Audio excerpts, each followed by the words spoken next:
resultados y das por las conclusiones respectivas, ¿sí?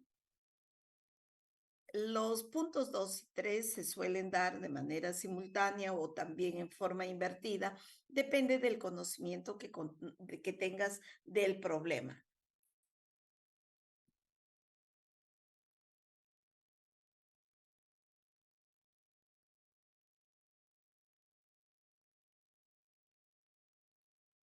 Un diseño de experimentos es una prueba o una serie de pruebas en las cuales se inducen cambios a las variables de entrada de un proceso. Estas variables de entrada reciben el nombre de factores, que estos factores pueden ser controlables o no controlables. Y tú quieres ver el efecto que tiene después de entrada en un proceso que no sabemos qué ocurrió, pero tú quieres medir el efecto de la salida, ¿no? Bien.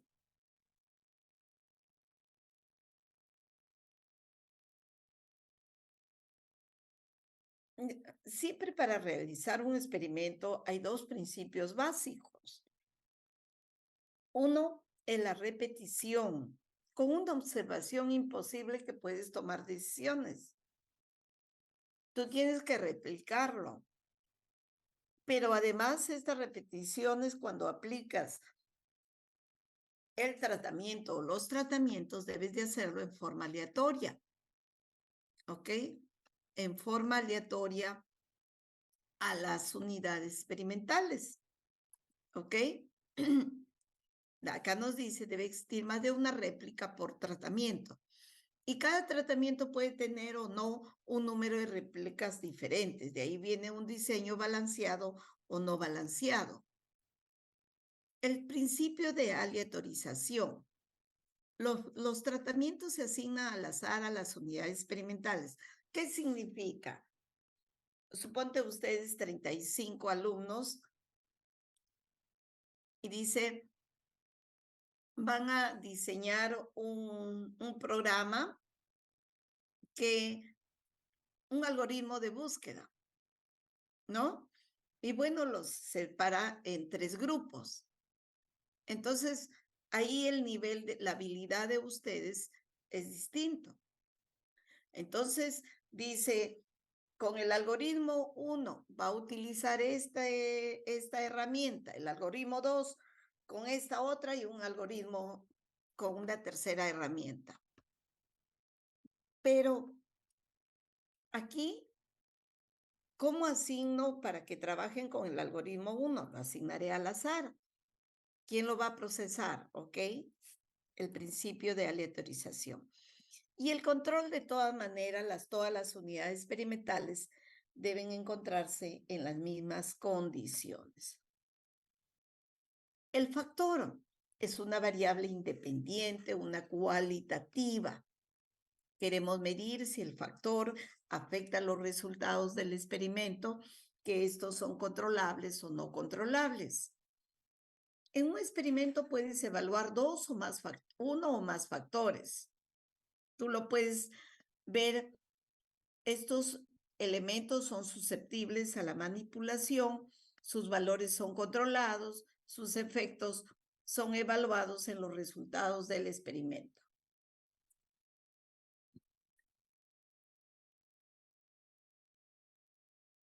Ok. Tratamiento.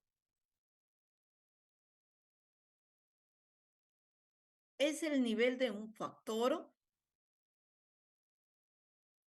o la combinación de los niveles de dos factores.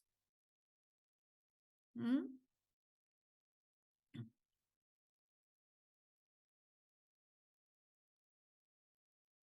Hablamos de un tratamiento, el nivel de un factor o la combinación de los niveles de dos factores. ¿Entendido? Por ejemplo, a ver, voy a abrir aquí.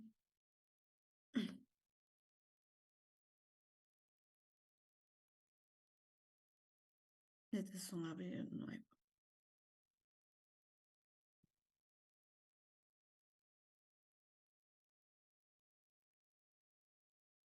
Por ejemplo,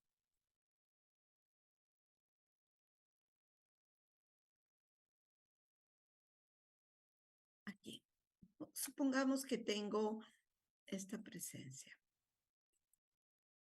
Te decía, por ejemplo, ubicación. La ubicación de un departamento, de un DEPA. Vamos a ponerlo San Miguel, Los Olivos y el RIMAC. ¿Sí? Y supongamos que tenemos área. Área de 60 a 80 metros cuadrados. Área de 80 a 100, por ejemplo. Y tenemos el área de 100 a 130 metros cuadrados. ¿Ok? Por acá estamos evaluando, mira, es el precio de un departamento. El precio de un departamento en miles de dólares.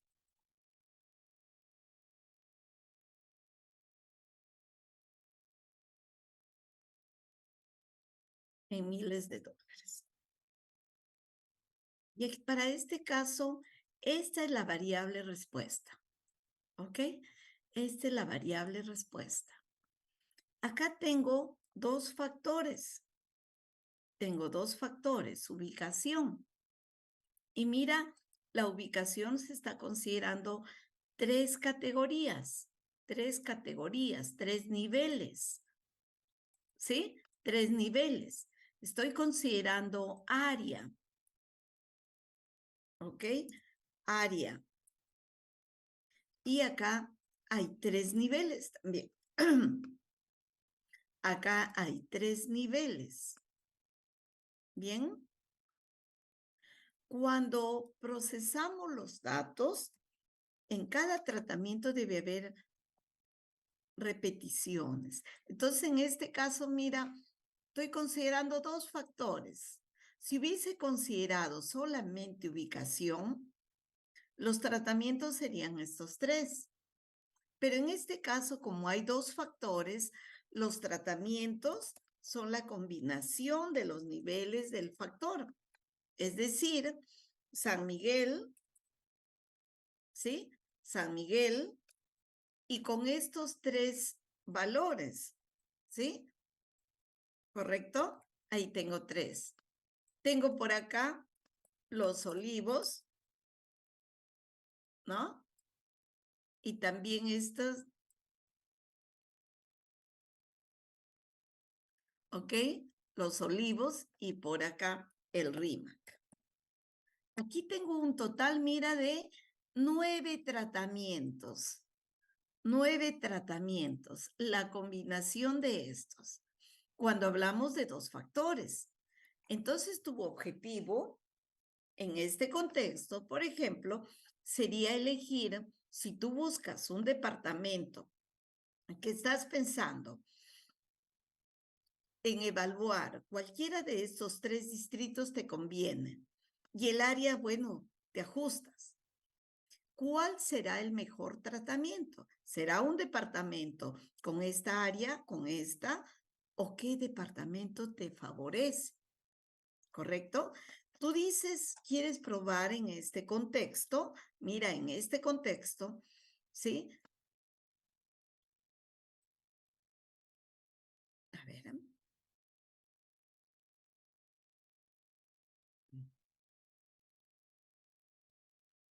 El modelo, el precio de un departamento, mira, que es evaluado por el efecto medio global más un efecto del iésimo precio.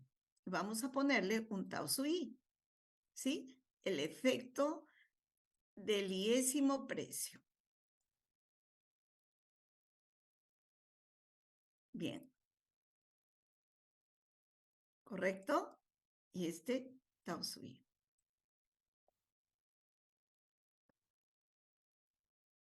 Bien. Pero además, en este contexto, también se ve afectado por el efecto del J-ésima área, de la J-ésima área, que llamémosle un beta J. Bien, aquí.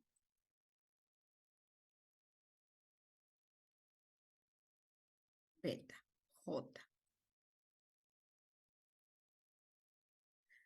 Y este, a su vez, está siendo afectado, ¿ok? Más por el efecto del la iésima ubicación con la J-ésima área, ¿ok? Aquí.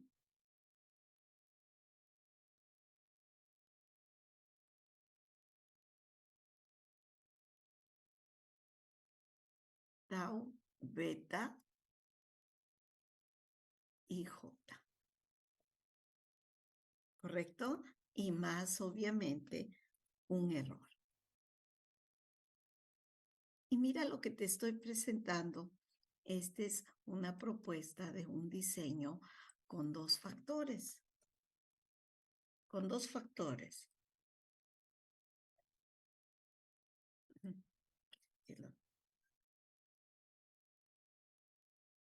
Con dos factores. El efecto principal de la ubicación, el efecto principal del área y el efecto de la interacción conjunta de los dos. ¿Ok? Y aquí hay tratamientos, 9 tratamientos, son 9 niveles, 9 combinaciones. Eso es lo que queríamos plantearte acá. Un ratito, a ver, un ratito.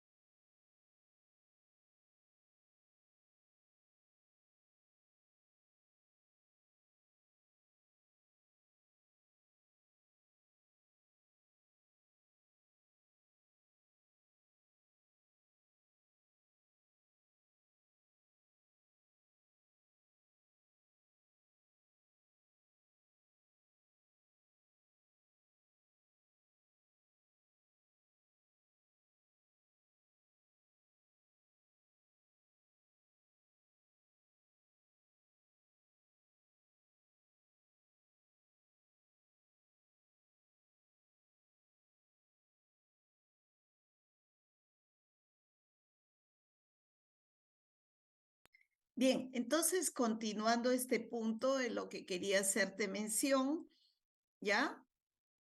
Estamos entendiendo el factor, tratamientos, combinación de los niveles, la variable respuesta, la variable principal que queremos evaluar, en la cual se evaluarán los efectos de los tratamientos, ¿correcto? Y la unidad experimental es en la unidad sujeto-objeto sobre el cual aplicamos un tratamiento. ¿Entendido? Bien. La hipótesis de investigación en el contexto de que si el porcentaje del algodón aumenta la resistencia, resistencia a la tensión de la tela, ¿no? Entonces, esa es la hipótesis de investigación. El porcentaje de algodón que se incluye en las prendas de fibra sintética influye en la resistencia a la tensión. Eso queremos probar. ¿Cuál es el factor en estudio? El peso porcentual de algodón. Los niveles del peso lo hemos dado en porcentaje y hay 5 niveles, 5 tratamientos. La variable respuesta, resistencia. Acá tú tienes solamente un factor, ¿correcto? Y la unidad experimental, un ejemplar, una muestra de tela en la cual vas a evaluar cuál es la resistencia. varias muestritas de tela que fueron aplicados con 15% de algodón, otras muestras con 20 y de esa manera evaluamos. El objetivo es medir el efecto del factor en estudio, la variable independiente. ¿Estamos claros? Este factor es de naturaleza cualitativa o cuantitativa. Por lo general acá la ubicación. El área, queríamos ver cómo afecta en el precio. El área es cuantitativa, pero si lo categorizo, se convierte en cualitativa. ¿Entendido? Y el principio fundamental del diseño completamente aleatorizado es, este diseño consiste en la asignación de los tratamientos en forma completamente aleatoria a las unidades experimentales.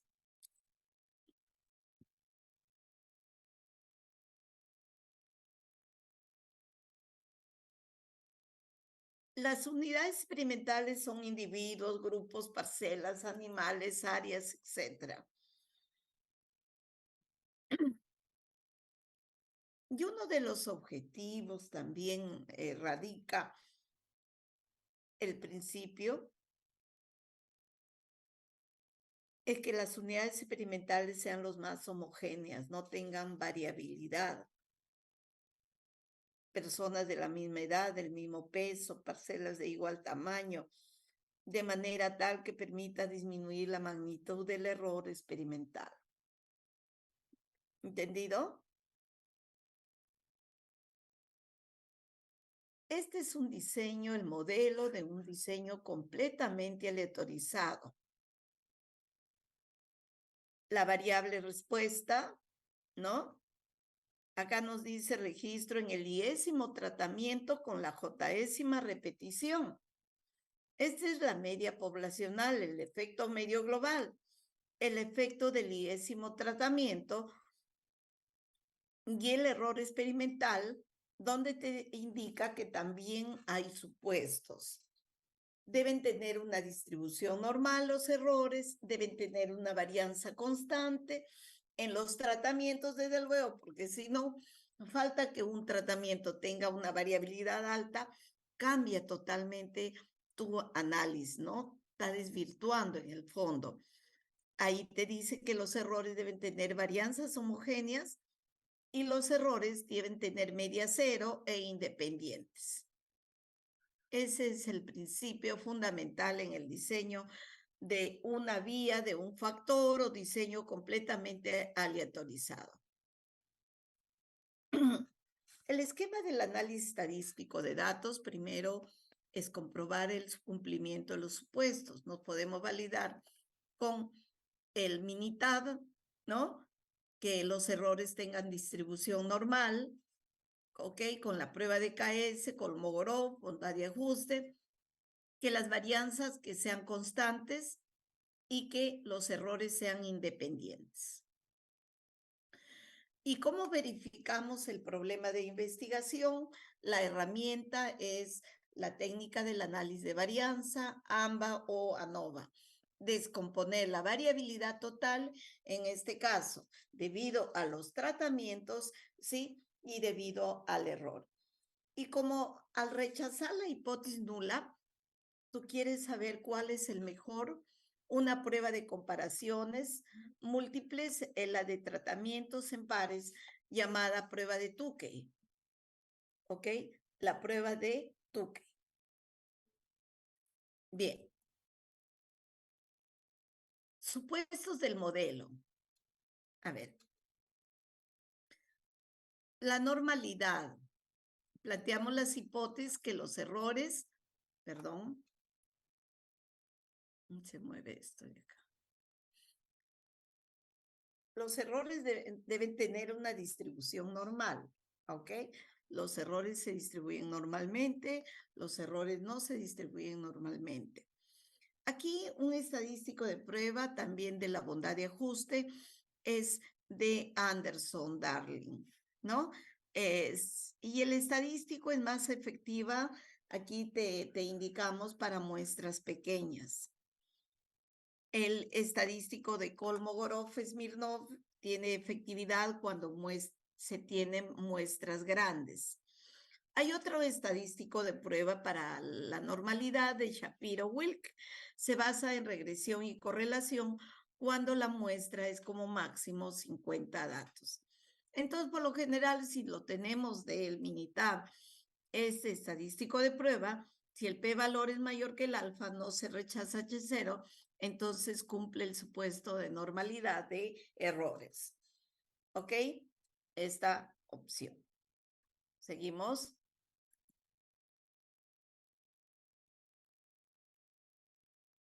Homogeneidad.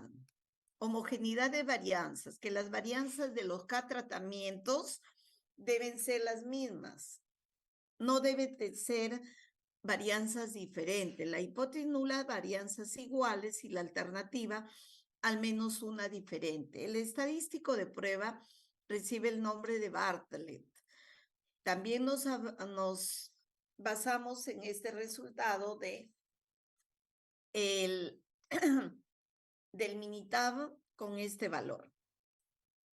Se cumple el supuesto, si no se rechaza H0, se cumple el supuesto de homocedasticidad o también llamada homogeneidad de varianzas.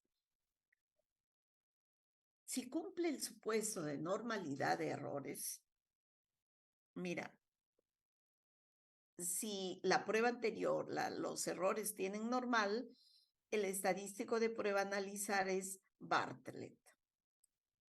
Si no se cumple el supuesto de normalidad de errores, el estadístico de prueba a analizar es Leven. En Minitab te da estas dos opciones. Entonces, si la prueba no de normalidad es válida, utilizas para la prueba de homogeneidad Bartlett. Pero si no hay, los errores no tienen distribución normal, para la prueba de homogeneidad de varianzas, utiliza la prueba de Leven. Independencia de los residuos, de los errores, ¿ok? Se debe verificar que los errores sean independientes. Aquí nos basamos con un gráfico que en donde no se muestre una tendencia, pues. En este supuesto se observa la gráfica de residuos versus el orden temporal en lo que han sido recopilados. Si la gráfica no presenta tendencia y los valores se encuentran alrededor de la línea central que es 0, entonces es comportamiento aleatorio. Si están alrededor de la línea central con 0. ¿Ok?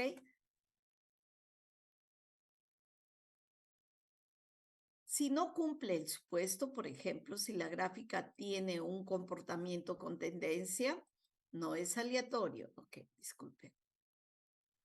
Aquí no es aleatorio. Aquí hay una tendencia, una relación entre los errores. Si no se cumplen los supuestos del modelo, se recomienda realizar transformaciones de las variables. ¿Ok? Se recomienda transformar a la variable. Otra opción es realizar una prueba no paramétrica, la prueba de Kruskal-Wallis. Si no cumplen los supuestos, hablamos de una prueba no paramétrica, ¿no? Esta prueba de Kruskal-Wallis es una prueba alternativa al diseño completamente aleatorizado. Aquí las pruebas alternativas para transformar a la data, si la distribución, las observaciones tienen a la distribución de Poisson, se le puede trabajar con una transformación raíz cuadrada. Pues bien, y tú dirás, ¿y cómo lo hago? ¿Cómo sé si se ajustan a una Poisson? La prueba de bondad y ajuste. Si tiene una distribución log normal a una transformación logaritmo. ¿Ok? Entonces acá se dice, con la transformación de la variable no se cumplen los supuestos, se debe elegir los datos con una prueba no paramétrica, la de Kruskal. ¿Ya? Bien. ¿Ok? Bien. Pasamos a ver el análisis de varianza en probar nuestra hipótesis. El análisis de varianza descompone en dos términos. debido a los tratamientos y debido al error, a la variabilidad entre grupos y a la variabilidad dentro de grupos. ¿Sí? Como acá te dice, esta técnica te permite descomponer la variabilidad total de los resultados de un experimento en diversas fuentes. Puede haber tratamientos, bloques, interacciones entre factores, error experimental. Nosotros trabajaremos tratamientos y por ahí te presentaré con bloques. Con factores ya no nos permite el tiempo. ¿Ok? El análisis de varianza. A ver, chicos. La hipótesis nula decimos que las medias de los K tratamientos son iguales, que no hay diferencias. El factor en estudio no afecta a la variable respuesta. Y la alternativa, al menos una media, es diferente. El factor en estudio afecta a la variable respuesta.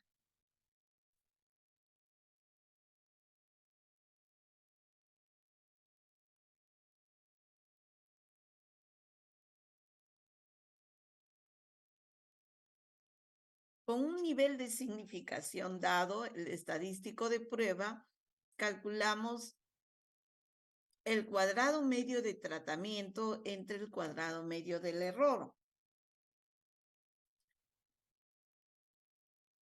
Mira acá, la tabla de análisis de varianza. La variabilidad total te mide esas desviaciones que hay de la data con respecto a la media global, desviaciones al cuadrado. Pero como lo estamos corrigiendo, el total tiene n-1. Tratamientos, tenemos K tratamientos, le resto 1. Y los grados de libertad del total menos de tratamientos te da n menos K. Acá están las fórmulas para obtener la suma de cuadrado de tratamiento, la suma de cuadrado total y del error restamos. ¿Ok? El cuadrado medio de tratamiento divide la suma de cuadrado de tratamiento entre los grados de libertad. Y del error, el cuadrado medio del error, mira el estimador de la varianza, divides la suma de cuadrado del error entre el total de datos menos K. El F lo ubicamos en la tabla con grados de libertad para el numerador K-1 y del denominador N-K. ¿Ok? Así vamos a tener un diseño completamente aleatorizado. Tenemos tratamientos, K-tratamientos, y estas son las réplicas. El total de datos del primero, del segundo, del K-ésimo tratamiento. ¿Ok? El criterio de decisión en el análisis de varianza. Tenemos entonces, mira. Primero, el planteamiento. 2, nivel de significación. El F calculado. Luego, el criterio de decisión. Una prueba siempre de cola a la derecha. El valor crítico con alfa, grados de libertad de tratamientos y grados de libertad del error. Y tenemos que, si el F calculado supera el valor crítico, se rechazará. Caso contrario, no se rechaza. Y si rechazamos H0, estamos en condiciones de saber e identificar cuál es el mejor tratamiento. ¿Ok? Necesitamos ver, hacer comparaciones de 2 a 2. Queremos saber si existen diferencias entre las medias de cada par de tratamientos. Aquí haces una prueba de hipótesis para una media mu-i igual a mu-j. ¿Son iguales o son diferentes? Pero para hacer esto, tú sabes obtener un intervalo de confianza para la diferencia de medias. Si el intervalo lo incluye al 0, son iguales. Pero si el intervalo es positivo, ambos, mu-i supera mu-j. Y acá será menor. ¿Ok? O también, si hacemos un valor, una prueba Si la probabilidad del alfa se rechaza, H0. Y si no, no se rechaza, ¿no? Entonces, aquí veamos. Como dice, manos a la obra. Y aquí nos valemos con algunas salidas. El ingeniero de desarrollo de productos tiene interés en investigar la resistencia a la tensión de una fibra sintética nueva que se utilizará para confeccionar una prenda. Para tal fin decide evaluar 5 diferentes niveles de peso porcentual de algodón. ¿Correcto? 15, 20, 25. Un experimento con un factor con 5 niveles del factor y 5 réplicas. 5 repeticiones, ¿ok? Se considera números corridos a cada celda donde se deberá registrar la resistencia. Y esta es la corrida, los resultados. ¿Ok? Bien. Aquí es como las repeticiones cuando tenemos estos valores, el peso. En total tenemos, mira, 5 por 5, 25 datos, ¿no? Y esto se aplicó, el peso porcentual. Esto ya es en el momento de la asignación al azar a los diferentes corridas que se está indicando. Aquí, por ejemplo, dice, ¿cómo se obtiene esta información cuando se hace el procedimiento aleatorio? Eliges al azar un número entre 1 al 25 que tienes datos. Suponte que el número es 8. Entonces, la observación número 8, tú vas a la observación número 8, que es esta, porque aquí tú tienes 1, 2, 3, 5, el 7, 8, este dato 8, que es con 20 niveles, 20%, ese valor corresponde a su resistencia. ¿Ok? Luego se corre primero. Este proceso se repetirá hasta las 25 observaciones. Y se tiene la siguiente secuencia. Por ejemplo, el 18, ese número aleatorio. 18. Peso del algodón es 30. 30%. Acá, mira, lo tienes. Acá tienes el 18. ¿Ok? Este. Y el 18 con 30. 18 con 30. Es 19 a la resistencia. Estos valores son los de la resistencia. Bien.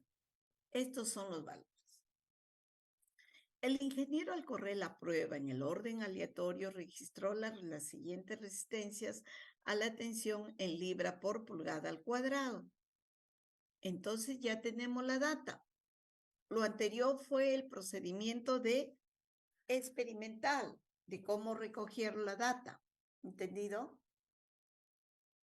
Verificamos los supuestos. Y queremos probar si hay diferencia en al menos un peso porcentual de algodón sobre la resistencia. ¿Ok?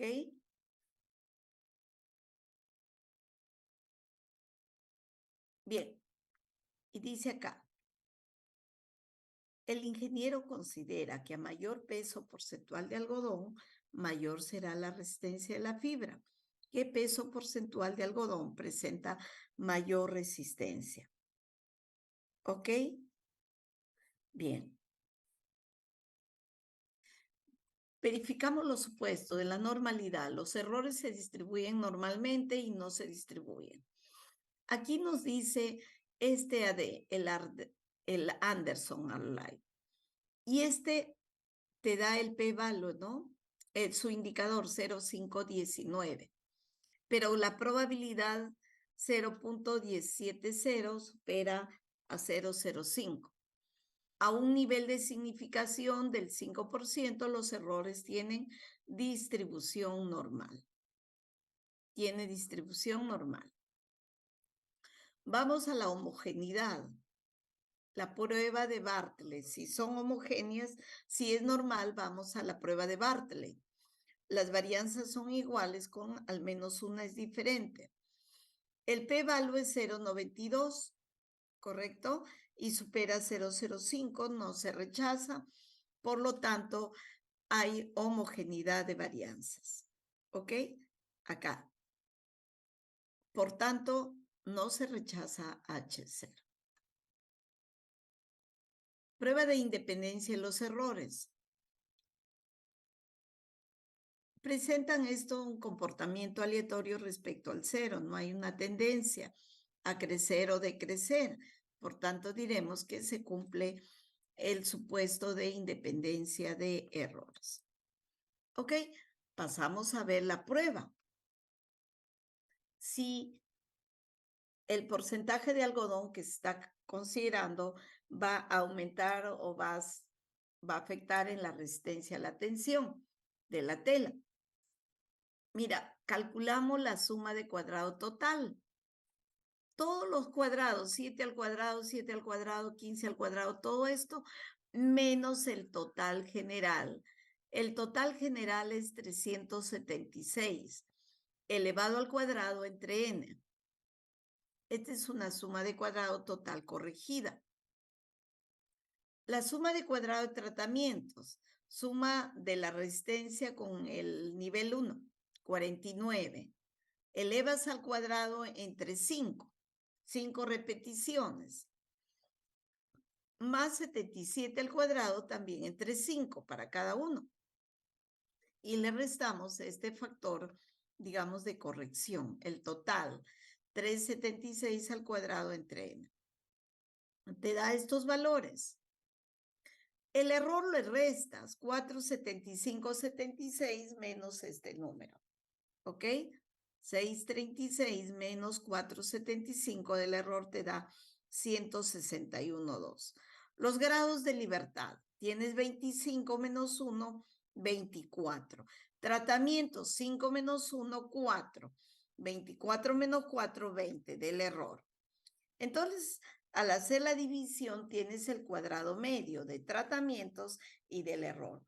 El F calculado divide 118 entre 8, 14,75. Y lo comparamos con el F con 4 grados de libertad para el numerador y 20 para el denominador. ¿Entendido? 4 y 20. En la tabla, en la F, es 2,87. ¿No? La hipótesis nula, que no hay diferencias en al menos un por peso porcentual. Y la alternativa, que existen diferencias en al menos un peso porcentual de algodón. Con alfa del 5%, el estadístico de prueba es 14 y el valor crítico, por lo tanto, se rechaza H0.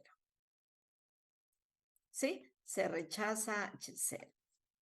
A un nivel de significación del 5%, hay diferencia en al menos un peso porcentual de algodón sobre la resistencia sobre la resistencia de tensión. ¿Ok? Bien. Ahora queríamos saber si estás viendo que el peso del algodón, peso porcentual del algodón, afecta en la tensión, ¿con qué porcentaje debes de implementar en tu proceso de producción? ¿Cuál es el mejor? ¿No?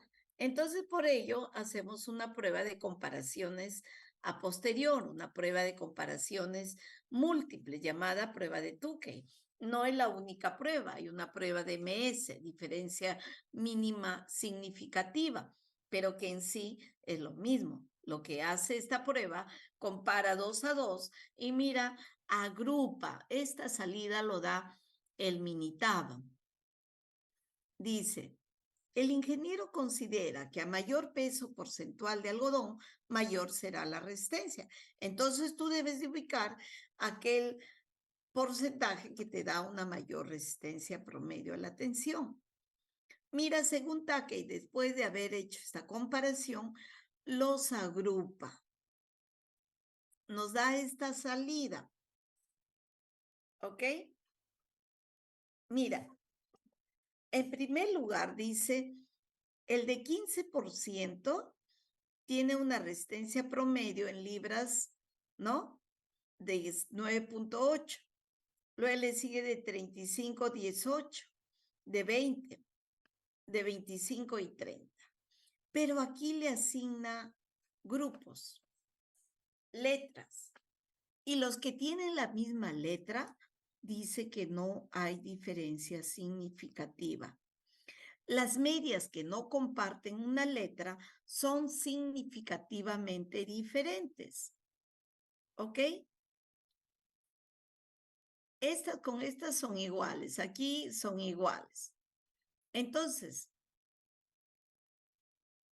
mira aquí, pero aquí no cumple la regla de la transitividad. Por lo pronto tú dices, Musu de 15 es menor, es igual a 35. Acá no está con los... A ver, mira aquí. Es lo que se ha llegado. A ver, mira. Según el resultado anterior, lo voy a copiar aquí, por favor.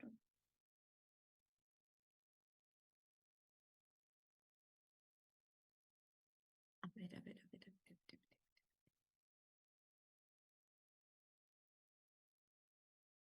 No, no quiero comentarios. Mira.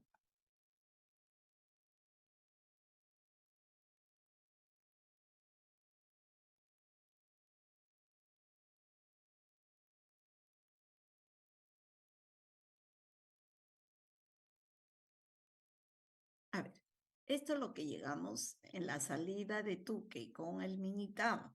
Mira, te dice la media de 15, ¿sí? 15% con la media de 35 pertenecen al grupo D, por lo tanto son iguales, ¿correcto? Después te dice que 35 con 20 están en el mismo grupo C, por lo tanto son iguales. Al ser iguales, trazamos una línea entre estos dos. Por otro lado, te dice 20 con 25 también son iguales. Y por otro, la de 25 con 30. Pero tú buscas la mejor, ¿no? El hecho de que sean iguales, si este es igual a esta y esta de acá sean iguales, no podemos decir que sean iguales las tres. Cumple ese ordenamiento, por lo tanto, tú buscas la que sea mejor. Aquí dice, se ordenan los tratamientos de menor a mayor según su promedio y se pone una línea a los tratamientos iguales. Entonces, en este contexto, el peso porcentual que nos otorga mayor resistencia es de 25 o de 30, cualquiera de los dos, ¿correcto? Y mira, aquí está, 35 con 15. Acá lo incluí, 35 con 15. Acá están en un mismo grupo. 25 con 20 también están en un mismo grupo, lo incluye al 0. Y de esa manera llegamos a plantear. ¿Ok? Este es el diseño completamente aleatorizado, chicos. Bien, veamos un ejemplo para trabajarlo también. A ver.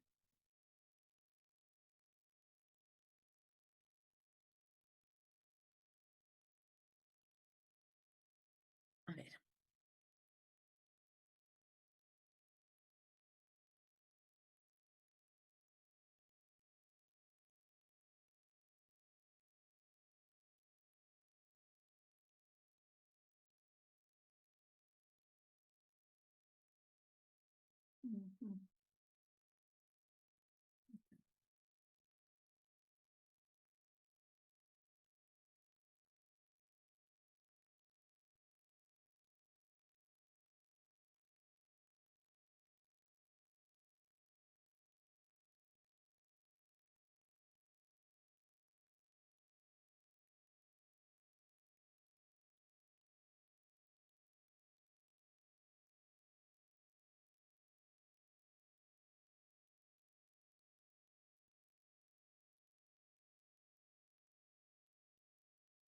Hay un ejemplo también de un diseño completamente aleatorizado.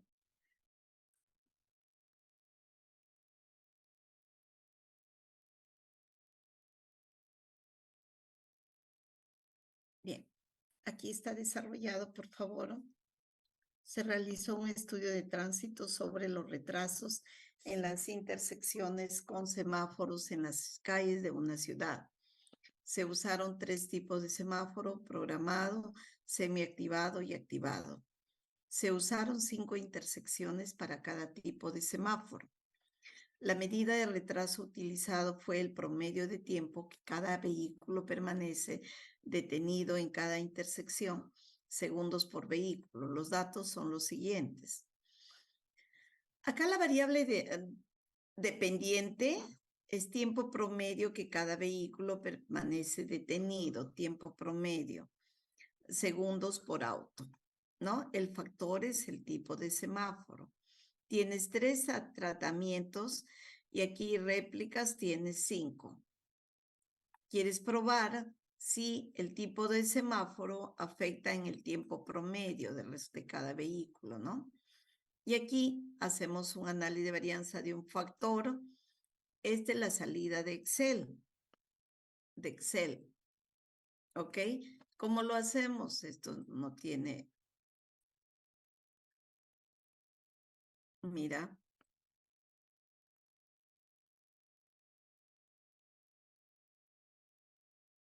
Aquí, datos, análisis de datos y análisis de varianza de un factor.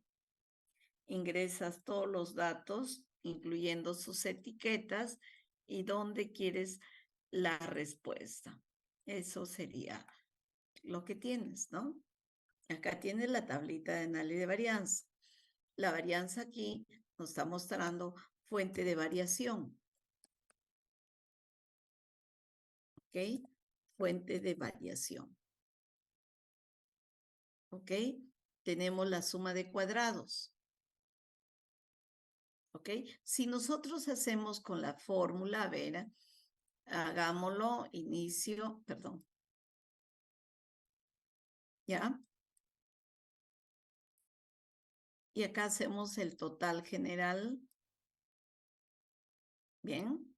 Entonces, tú tienes la suma de cuadrado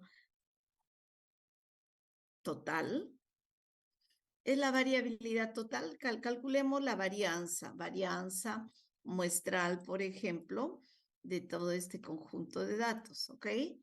Y a este valor de la varianza le multiplico por n-1, por 24, que hay, no por 14, hay 15 datos, por 14.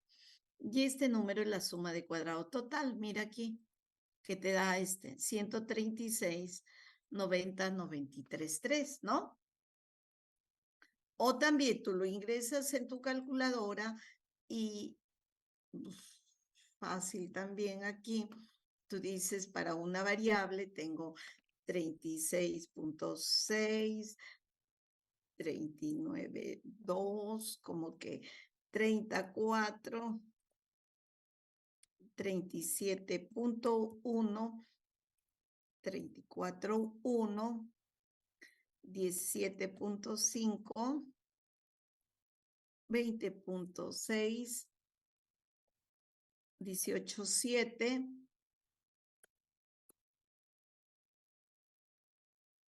22, 15,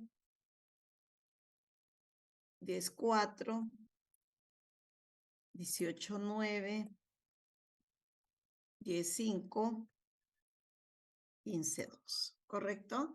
Aquí la frecuencia 1 y calculamos shift 1, 4, suponte la desviación estándar de la muestra, ok, lo elevo al cuadrado y por 14.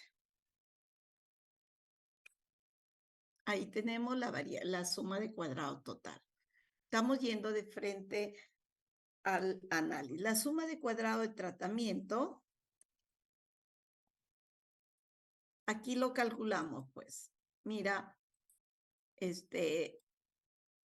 tú dices, en la suma de cuadrados del tratamiento 177.4 elevas al cuadrado entre 5.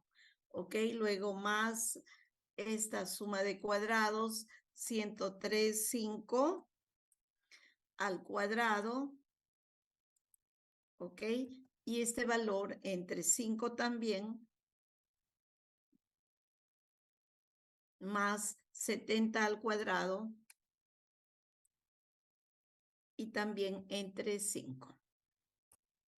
Y aquí le restamos este factor de corrección, que justamente es 350 al cuadrado, ¿sí? La suma de los cuadrados, este es 350.9 al cuadrado entre n que es igual a 15.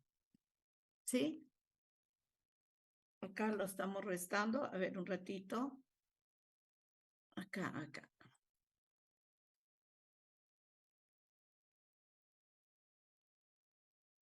Estamos este al cuadrado menos este de acá.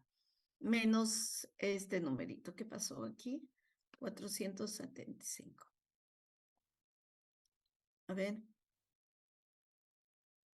¿He sumado mal o qué?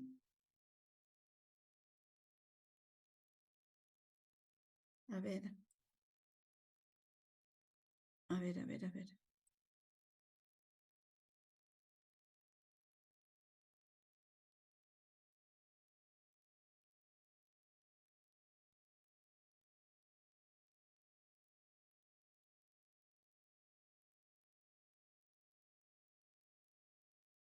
ver, va. 177.4 al cuadrado entre 5. 103.5 al cuadrado entre 5 más 70 al cuadrado entre 5 menos, tenemos el total 350.9 al cuadrado. Aquí me he equivocado, le puse 15 al cuadrado.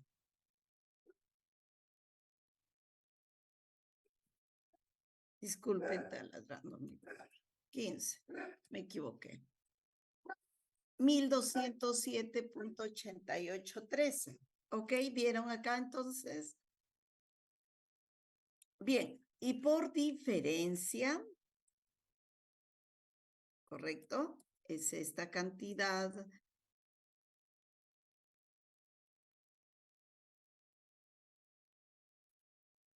Lo voy a poner todo entre 5 porque...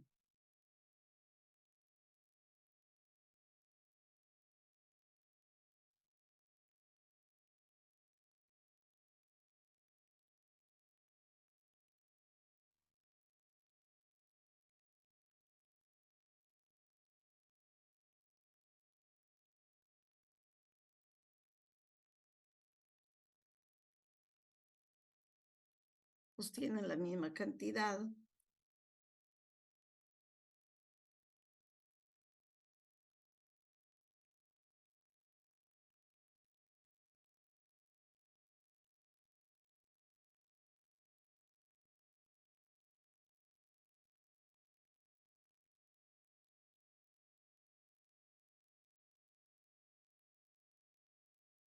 Ya.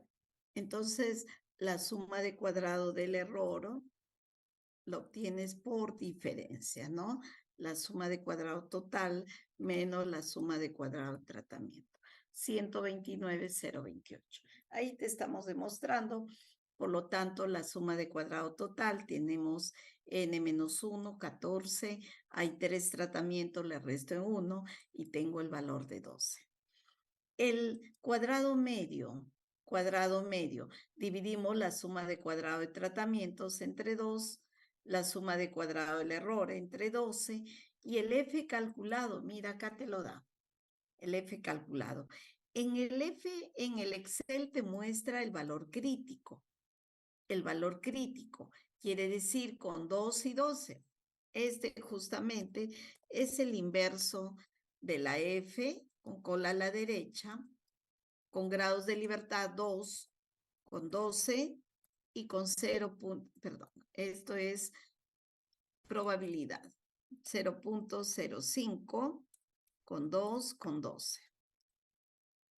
3.88. Entonces, como este supera acá, se rechaza. Pero acá también tienes el p-valor.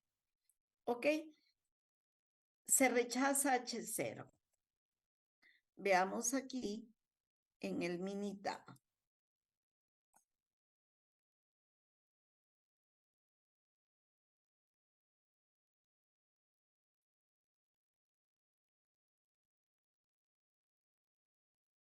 No lo... está acá Minitab. Ah, no está. ¿Saben por qué? Mi máquina tuvieron que... Ah, acá sí está, sí está. Pensé que también lo habían formateado el disco.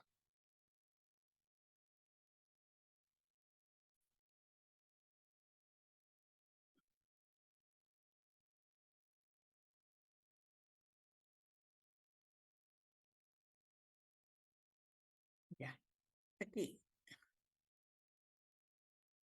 En estadísticas, ANOVA, un solo factor.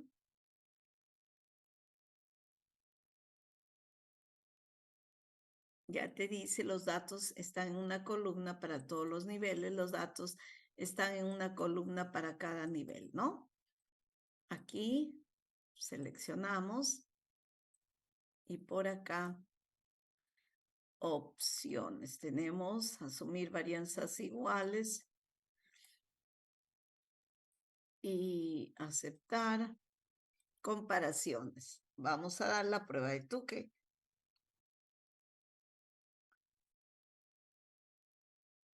Bien, luego vemos la significación.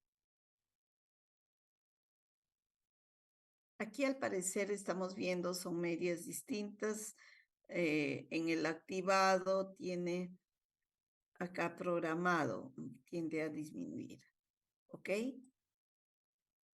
Entonces todas las medias son iguales. Estamos viendo que se rechaza H0. El p-valor es 0. ¿Ok?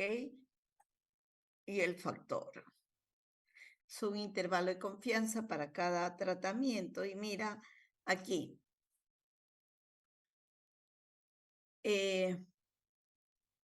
Acá tenemos el activado, tiene un promedio de 14 segundos, semiactivado 20 y el programado 35. Estas medias están, o estos tratamientos, están en intervalos diferentes. Por lo tanto, el promedio más pequeño es del activado. Entonces, tú vas a recomendar que se aplique, que se utilice este tipo de semáforo, porque te está garantizando que tiene un tiempo promedio de espera en un cruce menor que los demás. ¿No? Eso corresponde. ¿Ya? Y aquí mismo podría darse pruebas estadísticas básicas, prueba de normalidad, ¿sí? Y aquí para los errores. Tendríamos Kolmogorov, pero Anderson Darling hay que obtener los errores. Esperen un ratito.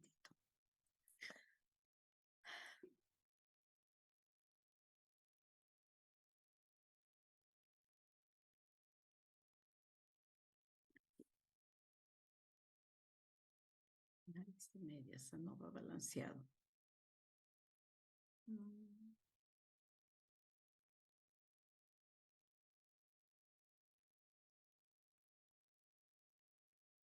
Sí, hay que trabajar con el error.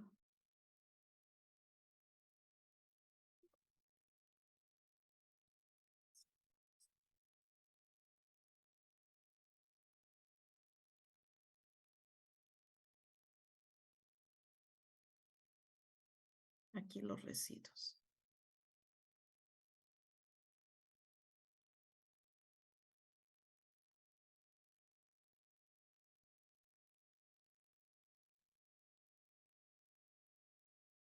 Bien, estos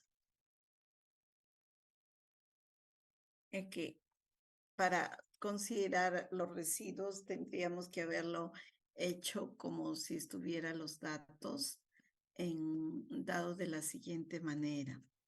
Ya eso hay que tenerlo en cuenta. Miren aquí. O sea, yo tendría que haberlo puesto de esta manera.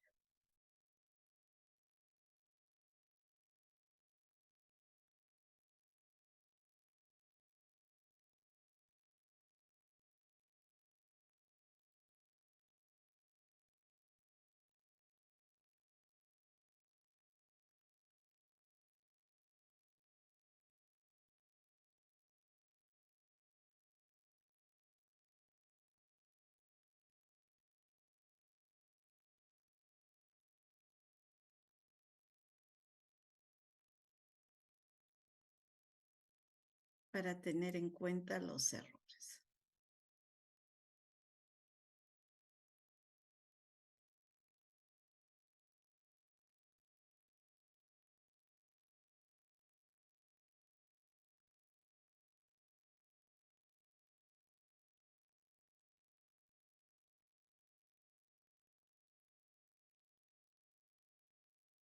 Ya. Mira, lo llevo esto al Excel, al Minitab.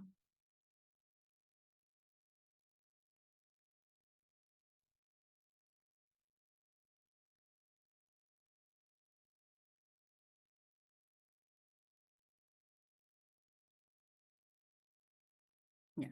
Y nuevamente, estadísticas, ANOVA, un solo factor. Y aquí cambio. Los datos están en una columna. La variable respuesta es el tiempo. El factor está tipo, ¿sí? Resultados, aquí está bien, aceptar. En almacenamiento, que residuos. Y esto es. Ya.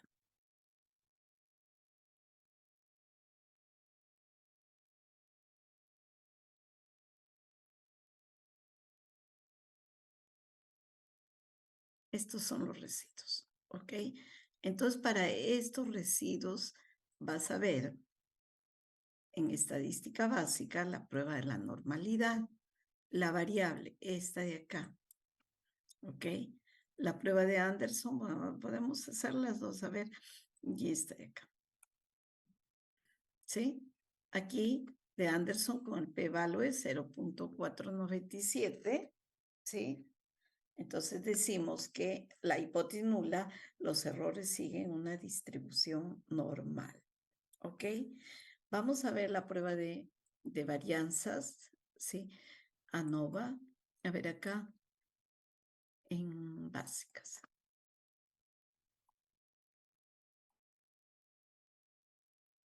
Mm, mm, mm. Aquí para dos varianzas. Mm, mm. La prueba de Bartlett está acá.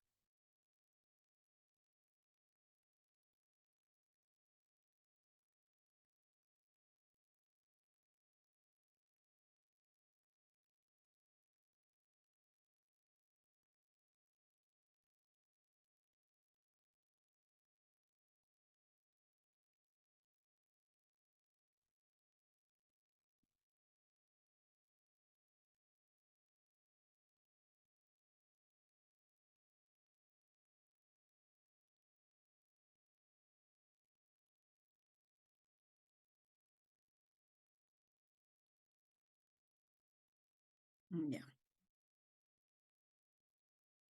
Aquí la prueba de Tukey. Acá nuevamente A, B y C, valor P.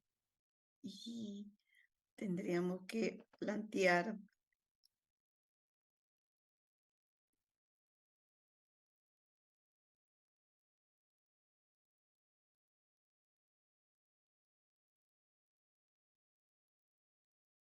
eso estaba con separados y aquí lo hemos juntado para hacer, a ver aquí, gráfica de control de rendimiento, confiabilidad, pruebas no paramétricas. para una muestra, prueba de la mediana de la de Kruskal.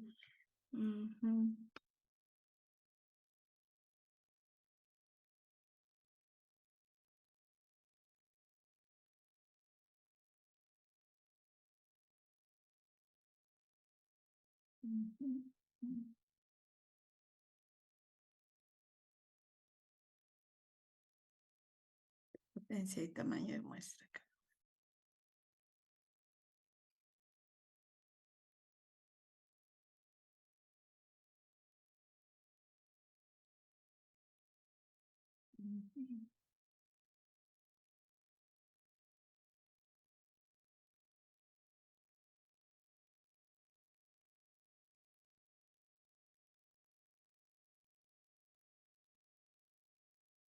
Prueba de varianza son. La prueba de Bartlett. Kruskal, estamos acá. Esta era diferencia de... No, esta no es.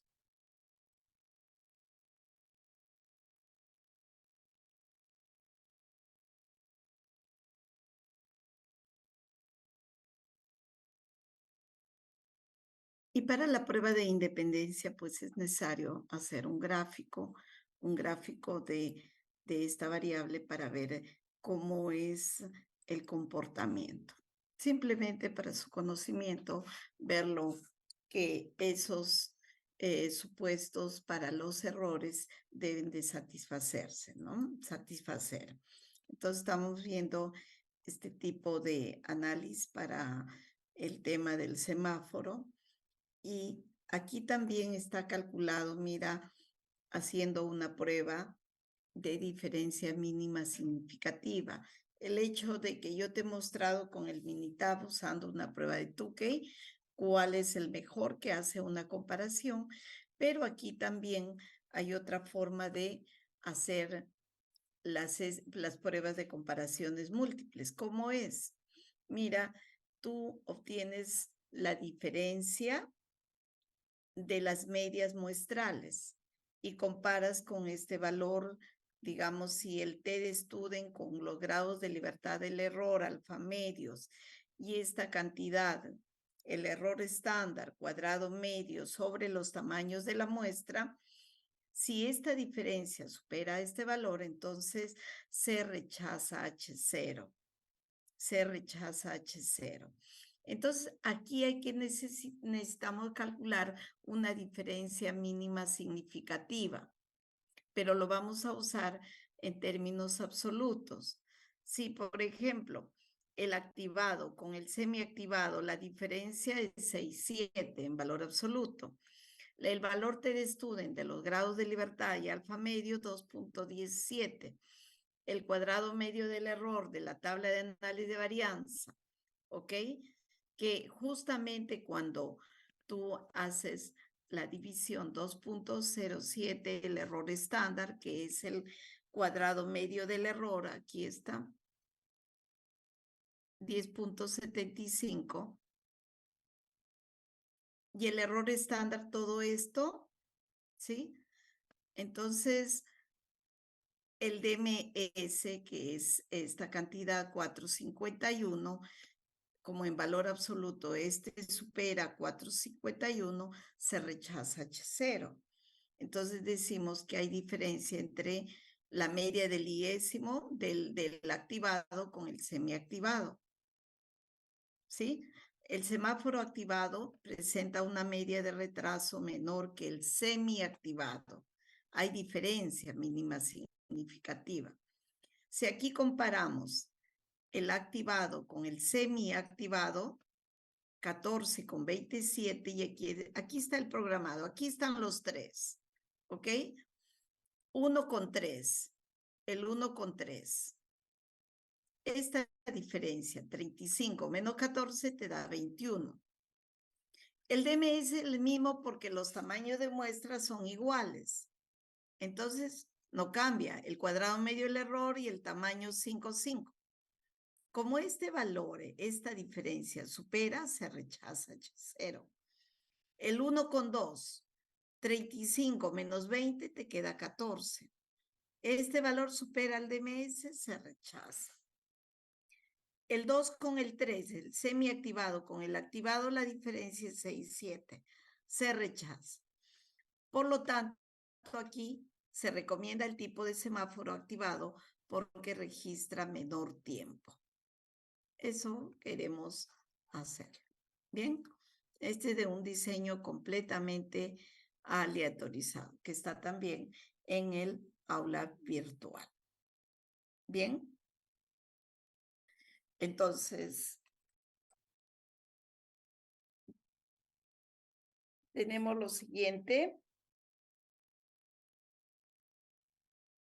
A ver. ¿Qué buscamos en este tema del diseño de experimentos de un factor? En primer lugar, que identifiques la presencia de un factor que es de un tipo cualitativo, cómo afecta en la variable respuesta. ¿Entendido? Identificas la variable respuesta, el factor, los tratamientos, la unidad experimental. ¿Entendido? Luego,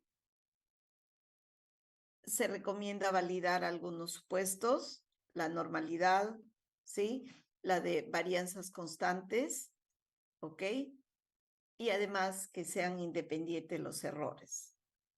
Por otro lado, planteamos la hipótesis nula de que el factor no afecta en I. Por tanto, el efecto del iésimo tratamiento es 0, con la alternativa que es diferente de 0. ¿Ok? Y lo contrastamos con la tabla del análisis de varianza, esta hipótesis nula, frente a la alternativa. ¿Ok? Por tanto, acá si rechazamos la hipótesis nula, entonces tenemos que elegir o saber cuál es el mejor tratamiento. Acá tú buscas un mejor tratamiento, aquel que te plantea un menor tiempo promedio de espera. ¿Ok? Aquel que te brinda un tiempo promedio menor de espera. ¿Ok? Y bajo esas condiciones estamos indicando que corresponde al nivel activado. ¿Entendido? Ok. ¿Alguna pregunta, por favor?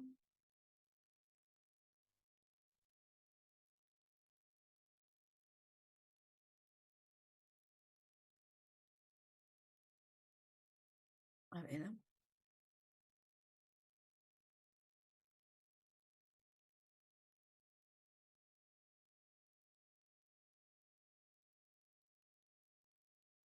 Profesora, ese AMBA que utiliza es un AMBA corregido, ¿verdad? Sí, siempre es corregido. En lo que es diseño de experimentos, es un análisis de varianza corregido. Sí, aquí no hay sin corregir. En el caso de regresión se planteaba sin corregir porque nos permitía probar una hipótesis para el parámetro, el intercepto, y poder separarlo, ¿no? Aquí no. Aquí estamos viendo la prueba de hipótesis general, ¿ok? Pero si planteáramos, por ejemplo, solamente a efectos de, mira,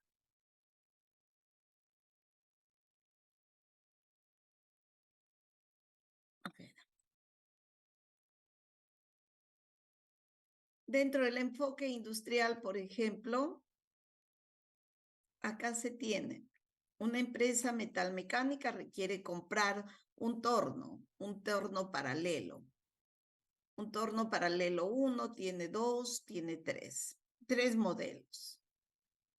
Y su objetivo es para diferentes tipos de roscado. Lo que quiere saber si el factor en estudio, el tipo de torno, ¿sí? ¿Cómo afecta?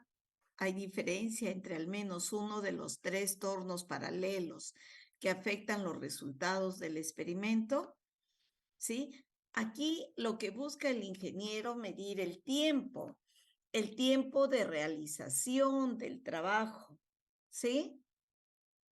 Lo va a medir si es con el torno 1, con el torno 2, el torno 3, el tiempo de enroscado, ¿ok? Pero ustedes dirán, bueno, será 1, 2 o 3, ¿cuál? Pero va a depender también quién lo va a maniobrar los tornos, ¿sí? Va a depender de la habilidad del operador.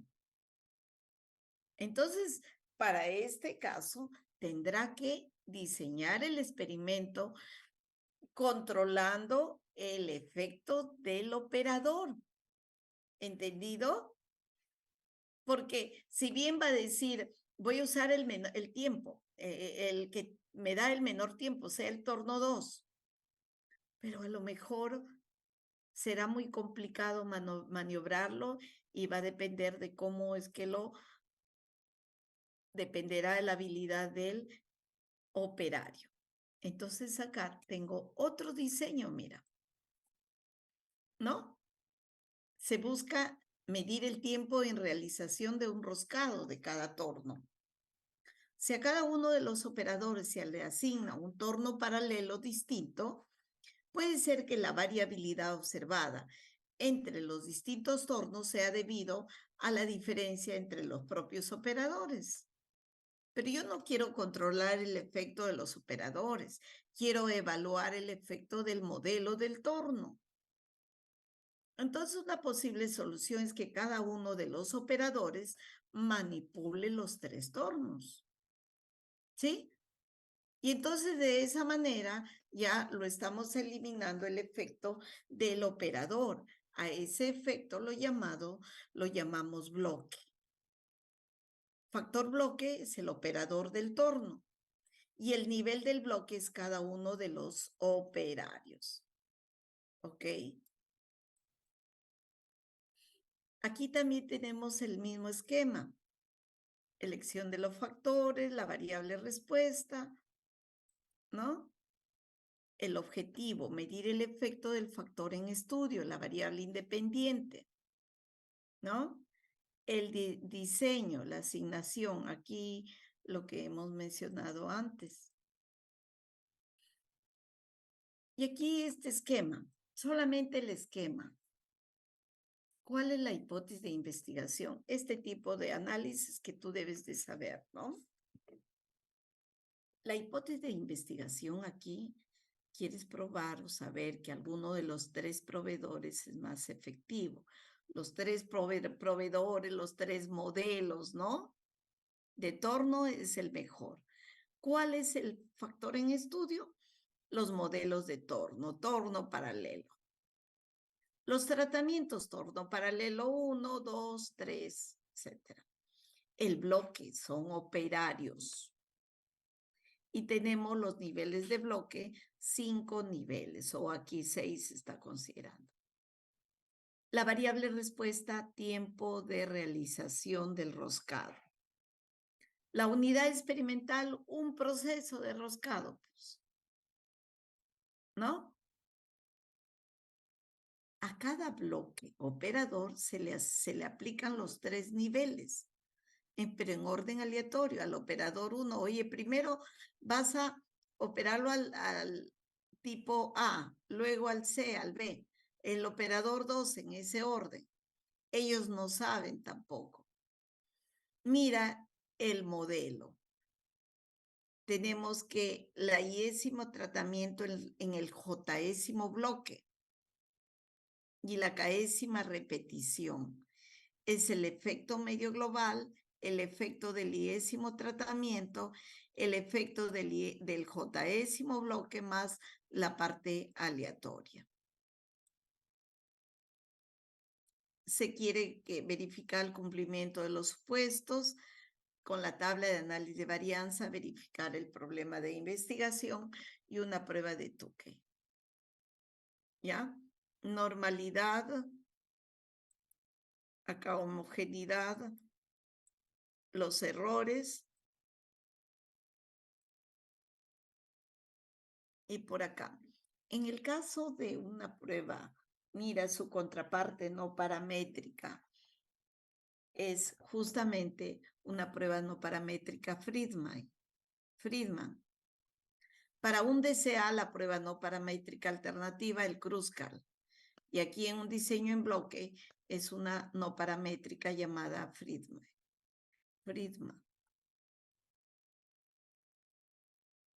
Y acá tienes, mira las hipótesis, la misma para tratamientos. No te interesa probar bloques, solamente ver si el bloque es un factor, digamos, o es que lo estás controlando de manera correcta,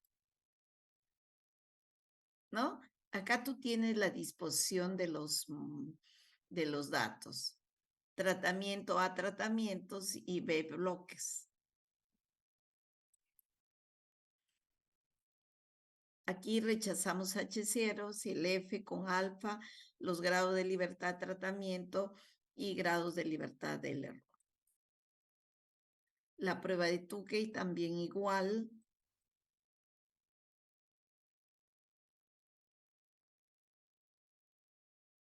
Aquí los datos. Este es el tiempo en segundos para hacer ese roscado. ¿Ok? Y bueno, hay 6 operarios y que se le asignan a cada operario los 3 tornos y luego se tiene esta data.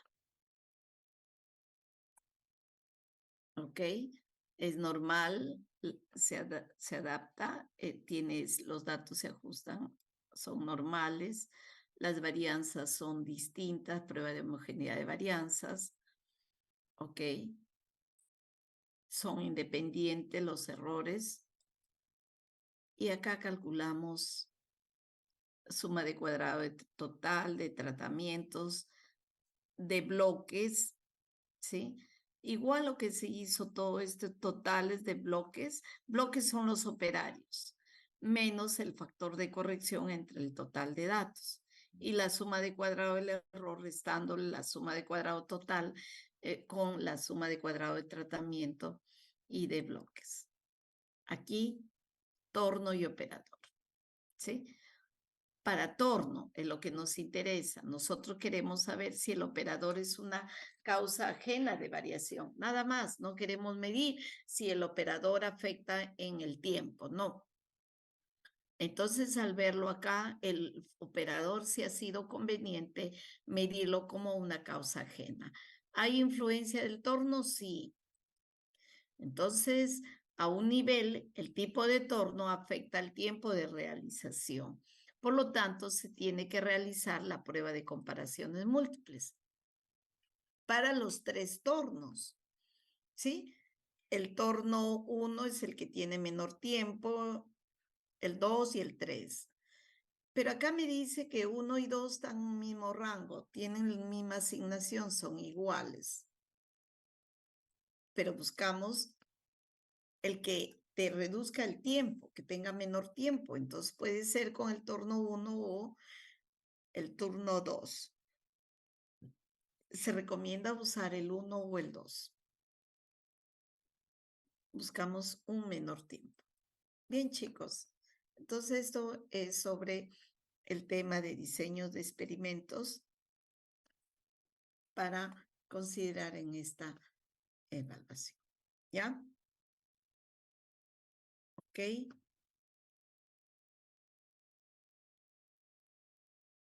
Eso sería todo por hoy. ¿Ya? Estamos viendo, de acá tengo clases. Profesora, disculpe, la PPT que presentó, ¿la va a poner en el univirtual? Sí, sí, lo voy a colocar, sí, Denise. Gracias. Ya, sí. Ok. Bien, chicos, gracias ¿Puedes subir y... el Excel también que hizo?